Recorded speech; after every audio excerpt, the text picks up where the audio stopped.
예수님이 십자가에 죽으시기 전에 제자들에게 그 사건을 말씀하셨는데 제자들은 알지 못하고 더 안 좋은 일이 생길까봐 슬퍼하고 있었을 때에 누가복음 22장 39절에는 예수님께서 제자들을 데리시고 감람산으로 가십니다. 근데 그 예수님이 가셨던 그 감람산은 습관을 따라, 즉 습관적으로 기도하시는 그 장소에 가신 거예요. 자, 예수님께서 십자가에 지시기 전에 가장 중요한 일을 하셨겠죠? 그것이 예수님의 기도였습니다. 그러면서 예수님께서 40절에 이렇게 제자들에게 말씀하시고 46절에 이렇게 말씀하십니다. 뭐라고 말씀하시냐면 40절에는 너희가 유혹에 빠지지 않기 위해서 기도해야 되고 46절에 시험에 들지 않기 위해서 기도하라고 말씀을 하시는 거예요. 이제 앞으로 너희는 내가 없기 때문에, 내가 부재하기 때문에 기도 말고는 나의 그 능력을 그대로 도움받을 수 있는 방법은 기도밖에 없다. 특별히 우리가 이 세상을 살 때 시험에 들고 그 다음에 유혹에 빠지게 될 때가 많습니다. 왜냐하면 시험에 들거나 유혹에 빠지면 이제까지의 모든 것이 다 의미가 없는 거예요. 그래서 사단은 이제까지 잘한 사람들에게 한 번의 실수로 무너지게끔 그게 죄이죠. 죄짓게 해서 우리를 망하게 하는 겁니다. 그러니까 선줄로 생각하는 자는 넘어질까 조심하라고 하는 말씀이 이것입니다.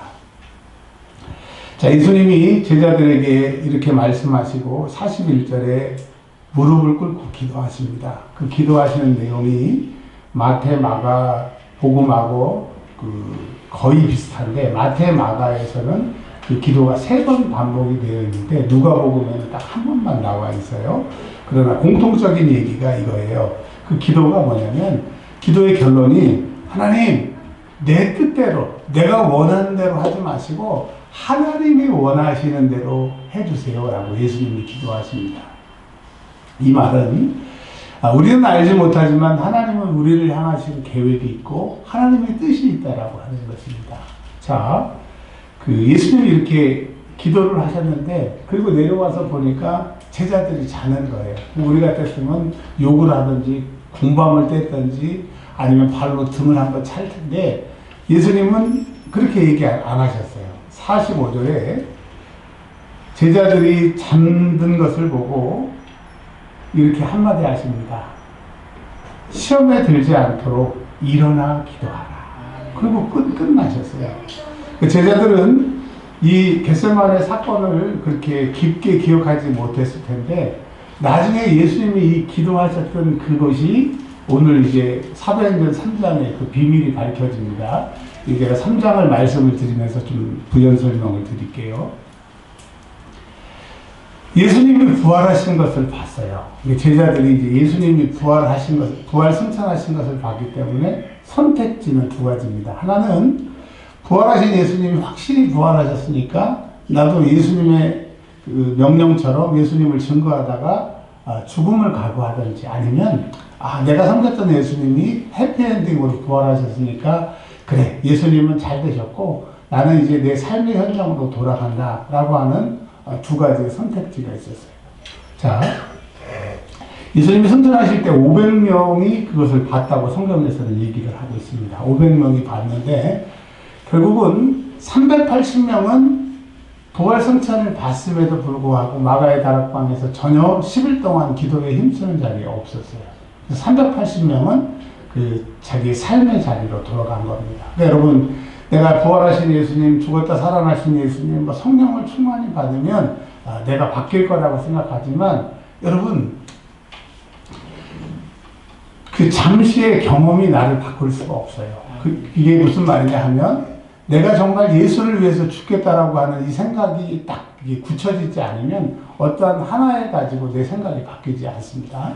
미국에서 일어났던 일이래요. 둘이 이렇게 차를 막 가는데 끼어들고 한참 하다가 둘이 이제 신호등에 걸렸다고 합니다. 그래서 이제 한 사람이 창문을 내리면서 문을 내리라고 그랬대요. 그러니까 이 사람이 화가 나니까 문을 딱 열었더니 총을 딱 건더니 한 번만 더 그러면 죽이겠다고 딱 그러니까 대답하라고 그러는 거야. 앞으로 이제 끼어들 거냐, 안 끼어들 거냐. 그 사람이 안 끼어들다고. 그랬더니 창문을 쑥 올리고 쑥 가더래요. 여러분, 우리에게 총을 겨누르고 너 이제 죄 안 질래? 너 주님 뜻대로 살래? 라고 하면 1초 동안은 오케이 하지만 1초가 지나면 옛 모습으로 돌아가는 거예요. 그러니까 내가 전인격적이라는 말을 쓰는데 예수님이 부활이 내 부활이 되지 아니하면 예수님이 부활하시는 것이 좋은 구경으로 끝날 수 있다라고 하는 겁니다. 여러분, 예수님 부활이 좋은 구경이 아니라 내 부활이 되기를 주의 이름으로 축원합니다. 이 120명이 이제 내가 예수님의 부활을 내 부활로 만들 수 있는 방법은 없는 거예요. 그래서 그들이 전혀 기도에 힘썼어요. 주님, 예수님의 부활이 내 부활이 되고 싶습니다. 근데 나는 1초의 결심밖에 못하니까 내 결심을 장악할 수 있는 능력을 주세요. 그들이 전혀 기도에 힘썼더니 여러분 이게 웬일입니까? 이제까지는 우리의 인격과 우리의 생각을 장악할 수 있는 힘이 이 땅에는 마귀의 힘밖에 없었는데 성령께서 임하시니까 우리의 생각과 상황을 초월할 수 있는 능력이 그들을 딱 사로잡은 거예요. 그거를 성령 충만이라고 하게 되는 겁니다. 자, 그랬더니 그들이 3장 1절에 보니까 유대인들은 하루에 3번 기도를 합니다. 3번 기도를 하는데 3시에 저녁 기도죠. 3시에 기도하러 베드로와 요한이 성전에 올라가게 됩니다. 그러니까 그들이 성령 충만 받기 전에도 유대인이기 때문에 기도했고 그러나 성령 충만 받은 후에도 기도하러 갔지만 성령 충만 받은 다음에는 그 기도의 능력이 달라진 거예요. 그냥 기도만 했던 사람이 그 기도의 결과를 눈으로 보게 되게 되는 거예요. 그러니까 여러분 예수를 믿을 때 기도만 하지 마시고 기도의 응답이 여러분 삶 가운데 풍성해지길 주의 이름으로 축원합니다. 자, 근데 이거는 겉으로 드러나는 게 아니에요. 드러나는 건 아니었는데 3장 2절에 보면 한 사람이 등장합니다. 이 한 사람이 우리는 2000년 전에 미문에 앉아있던 안진뱅이라고 생각하시는데 그럴 수 있어요. 그러나 이 사람이 우리를 얘기하고 있다라고 생각하고 들어보세요. 나면서부터 못 걷게 된 사람이 있었습니다. 여러분, 우리가 태어나면서 우리가 2발로 걷지만 그러나 우리가 그 사람을 못 걷고 우리는 걷는 것 말고는 다른 게 없어요. 우리가 아무리 걸어도 말을 이길 수 있습니까? 비행기보다 더 빨리 갈 수 있습니까? 우리는 이 사람이 못 걷는 것처럼 유한을 타고난 거예요. 우리가 타고나서 좋은 부모를 만나든지 많이 배우든지 딱 그걸 통해서 또 타고난 머리와 지능을 통해서 딱 우리의 크기는 정해져 있는 거예요. 제가 운명론을 말하려고 하는 것이 아니라 사람은 유한하다 이거예요. 근데 이 유한한 것들이 유한한 우리들이 죽지 않으려고 하고 불을 축적하려고 하고 아프지 않으려고 발버둥을 쳐도 이미 사람은 죽게 되어 있고 나이 들면 병들게 되어 있고 사람들에게 배신당하게 되고 돈을 벌면 속상하게 되는 게 세상의 틀이라고 하는 거예요. 그래서 우리는 안진뱅이처럼 이 세상에 불쌍한 존재라고 하는 것을 얘기를 하고 있습니다. 근데 이 사람은 일하지 못하기 때문에 구걸이 그 사람의 직업인 거예요. 직업. 근데 사람들이 구걸하더라도 좀 목이 좋아야 되니까 성전 미문이라고 하는 문 앞에 데려다 놓게 됩니다. 여러분, 이 예루살렘에 가시면 문이 8개가 있어요. 몇 개가 있다고요? 8개가 있는데 이 문 8개 중에 다른 7개는 아직도 써요. 근데 지금 이 미문은 문이 폐쇄가 돼서 사용을 안 합니다. 자, 안 하는데 이 미문이 뷰티풀 게이트에 아름다운 문이라고 하기도 하고 황금으로 만들어서 황금문이라고도 하는, 쉽게 말하면 그 문 중에서 제일 좋은 문이고, 다른 문은 이제 예루살렘 솔로몬 성전에 들어가려면 우회해서 가야 되는데 이 동쪽 문이기 때문에 바로 성전으로 들어갈 수 있는 다이렉트로 가기 때문에 사람들이 많이 오고 그런 문입니다. 근데 이 사람이 거기서 앉아 있는 거예요. 여러분, 우리는 예수님이라고 하는 그 분을 만나면 바로 다이렉트 동쪽 문으로 들어가서 미문으로 들어가서 하나님을 만나게 되면 우리의 인생이 완전히 달라지는데 그 깊숙이 지성소에 계시는 하나님을 만나지 못하고 다 성전 미문에만 앉아서 내 주님 언제 오시고 내 하나님은 살아계시냐고 늘 하나님 만남 없이 그 문 앞에만 있는 우리를 얘기를 하고 있는 겁니다. 이 사람도 일평생 구걸하다가 그 구걸에서 주는 돈 가지고 사람들이 구걸할 때 좋게 주겠어요? 자존심 상하게 주겠어요? 일평생 돈은 벌지만 자존심 상해서 그 미문, 그 화려한 미문, 하나님을 다이렉트로 만날 수 있는 그 문 앞에서 예수 없는, 하나님 없는 비참한 삶을 살고 있습니다. 여러분, 우리가 세상의 것을 구걸해서 살지 말고 우리 구주 되신 예수님을 만나기를 바랍니다. 하나님을 만나기를 바랍니다. 이 사람은 그 만남이 없었던 거죠.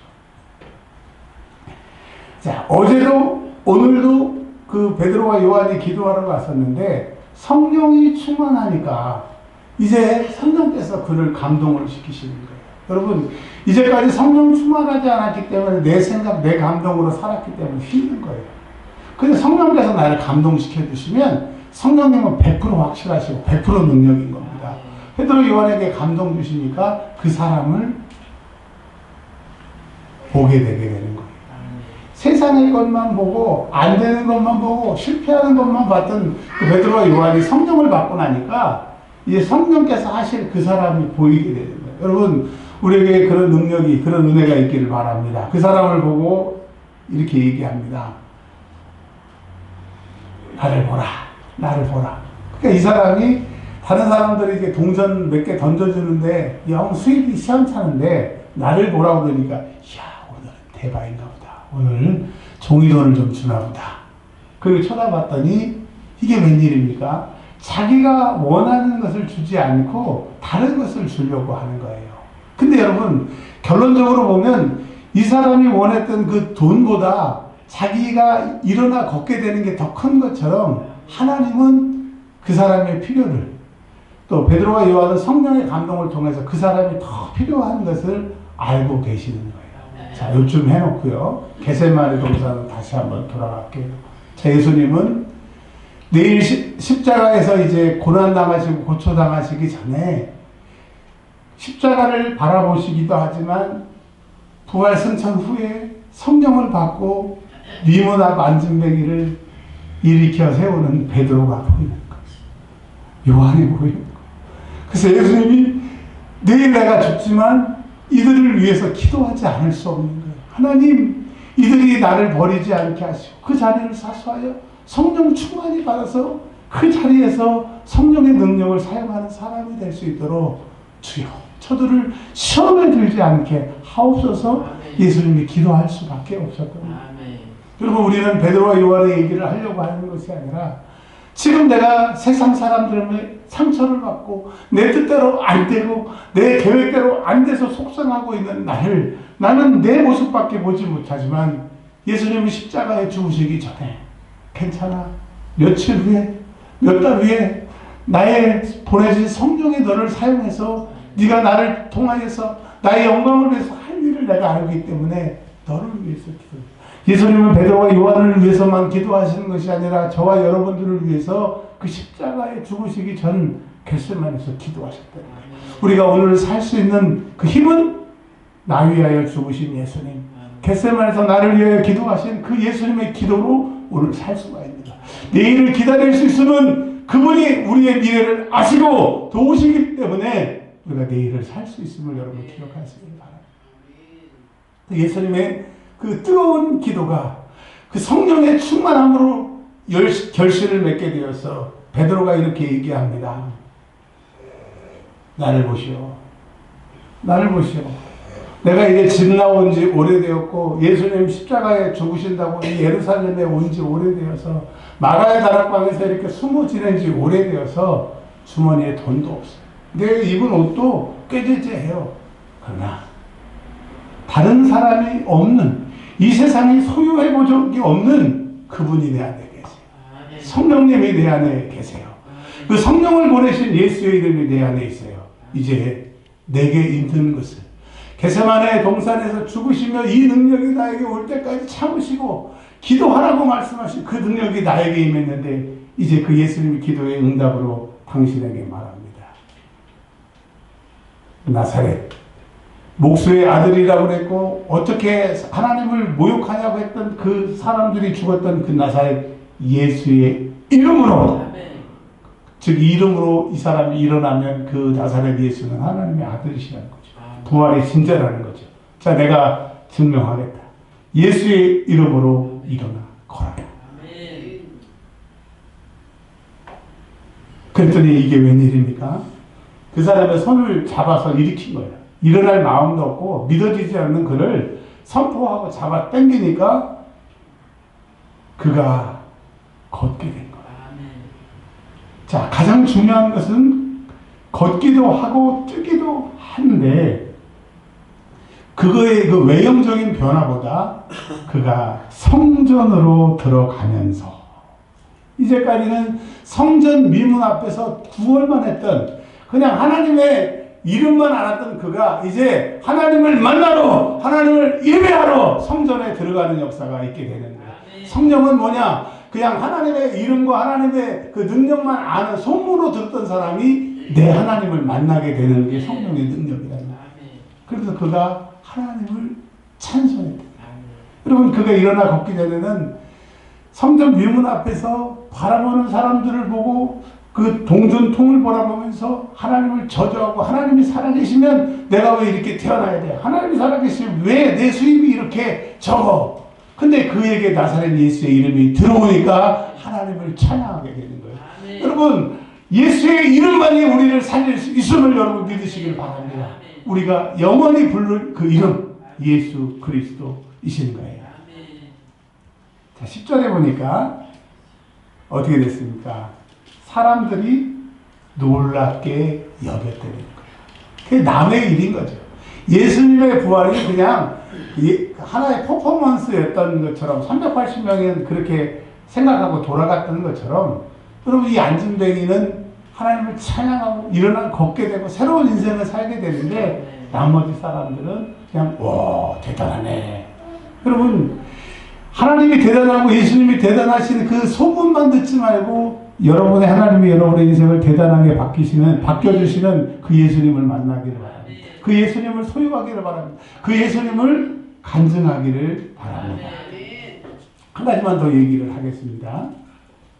사람들이 모이고 베드로와 요한에게 집중하니까 이제 이렇게 얘기하게 됩니다. 그러니까 여러분, 이 안진뱅이를 고치게 하는 것도 하나님의 계획이시지만 이 안진뱅이를 통해서 많은 사람들이 예수 복음을 증거케 하게 하시는 하나님의 계획인 거예요. 그래서 여러분, 교회가 부흥하는 것은, 목사가 능력이 임하는 것은, 여러분 형통하게 되는 것은 예수 복음을 위해서 하나님이 그렇게 하시는 거예요. 아멘, 아멘. 그래서 여러분, 내가 잘 돼서 물줄내지 말고 내가 잘 되거든 나 위하여 죽으신 예수님, 나를 이렇게 사랑하신 그 예수님을 증거하시기를 바랍니다. 그래서 이렇게 얘기하는 거예요. 15절에 너희가 생명의 주를 죽였다.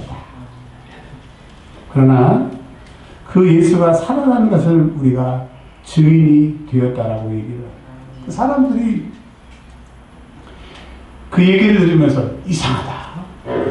자기의 스승이 십자가에 죽었을 때는 싹 도망가고 입을 벗은 채로 막 도망갔던 저자들이 도대체 며칠 사이에 무슨 일이 있어서 내가 예수의 증인이다. 증인이라고 하는 것은 순례자 같은 말. 내가 죽음을 각오했다 이거죠. 이게 사실이라.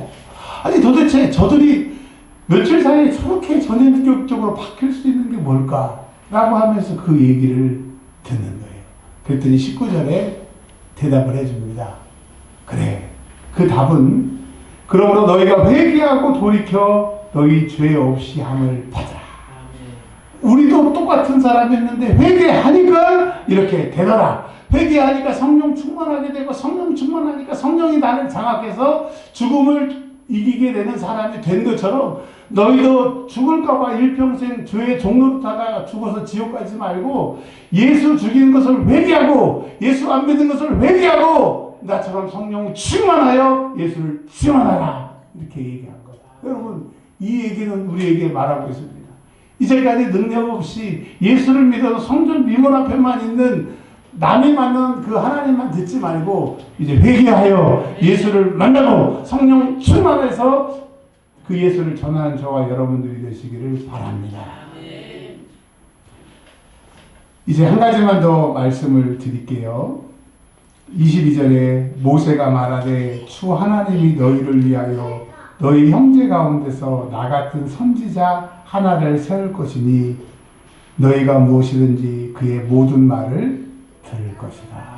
이 앞으로 예수님이 오셔서 하신 말씀을 모세가 들으라고 구약에서부터 예수를 얘기를 하고 있는 겁니다. 그럼 이제 여러분 결론적으로 모세도 예언하고 구약에도 예언했던 그 예수님이 이 땅에 오셨는데 여러분 예수의 말을 믿습니까? 예수의 말씀을 듣습니까? 아니면 성전 미문 앞에 앉아있는 사람처럼 성전을 뒤로 하고 먹고 사는 것만 하고 있습니까? 이제 여러분 우리가 가지고 있는 그 동전통 다 집어 던져버리고 성령님 나를 일으켜서 하나님을 찬송하고 성전에 대해서 예배하는 자로 나를 바꿔주옵소서. 우리 삶의 목표가 바뀌는 저 여러분들이 되시길 주의 이름으로 축원합니다. 기도하겠습니다. 하나님 감사합니다. 예수를